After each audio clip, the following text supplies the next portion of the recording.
Je m'embourgeoise, m'ont dit les gens sous une de mes vidéos d'aujourd'hui. Je m'embourgeoise. Et du coup, on reprend la vidéo d'avant. Pourquoi est-ce que les quartiers les plus safe de Rio de Janeiro sont protégés par les bandits du Brésil? Parce que le crime et l'argent a toujours été lié. Parce que pour avoir beaucoup d'argent, il faut se tourner vers le crime. Il faut être un criminel soi-même. Ça a toujours été comme ça. Hein, donc quand on est pauvre, eh ben forcément on se tourne vers les seules solutions qu'on a. On y revient toujours. Le crime. Combien de fois est-ce que moi, j'ai envisagé? Je l'ai pas fait, mais j'ai envisagé. Mais j'avais d'autres solutions, n'est-ce pas? Hein? Je suis jolie, intelligente, je parle plein de langues, je sais écrire, je suis artistique, tout ce que vous voulez, etc.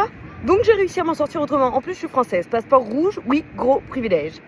Maintenant, les gens qui n'ont pas tout ça, forcément qu'ils vont se tourner vers le crime. Et oui, à la fin, ils finissent par rencontrer des riches qui sont aussi des criminels. On ne peut pas être un milliardaire ou avoir beaucoup de millions sans être soi-même un criminel. Tout est lié depuis toujours, c'est ça le capitalisme. Nous ne sommes pas en méritocratie. Les gens les plus méritants que je connais, c'est par exemple, j'en sais rien moi, c'est les gens qui tiennent le restaurant d'ici. Ils sont gentils, ils sont là pour t'aider, ils sont compétents, ils savent ce qu'ils font, etc. Adorables. Bah, je note qu'ils travaillent toute la journée, 6 jours par semaine, ça bosse, c'est là, de, j'en sais rien, je crois 10h jusqu'à 22h le soir, et même souvent plus tard. Donc certainement pour un salaire de misère, je ne sais pas, j'aurais pas demandé. On sait comment ça marche le Brésil. Le Brésil est un pays d'immenses disparités, déséquilibres.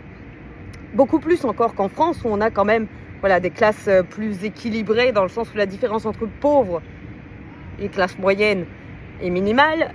Ici, soit t'es vraiment pauvre, soit t'es vraiment riche, quoi, mais vraiment pire qu'en France.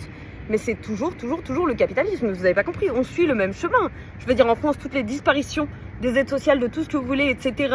Hein, c'est la faute de Macron et c'est la faute de qui? Donc des banquiers, donc des riches, on y revient, des gens qui ont des privilèges depuis toujours.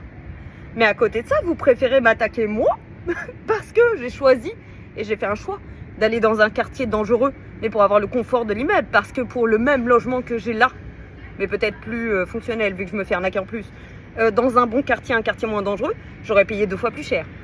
Donc c'est une décision que j'ai prise. J'ai choisi le confort à la sécurité. Hein, parce que voilà, on a toujours le choix, non déjà. Moi je l'avais. Et je l'ai fait, très bien.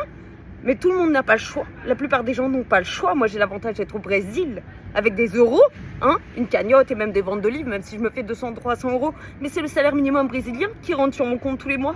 Pour l'instant, parce que là, ce mois-ci, ça va être moins. Mais bref. Comment font les gens qui n'ont pas ces avantages-là? Mais vous préférez attaquer les gens qui ont déjà peu d'avantages aux gens qui les ont tous?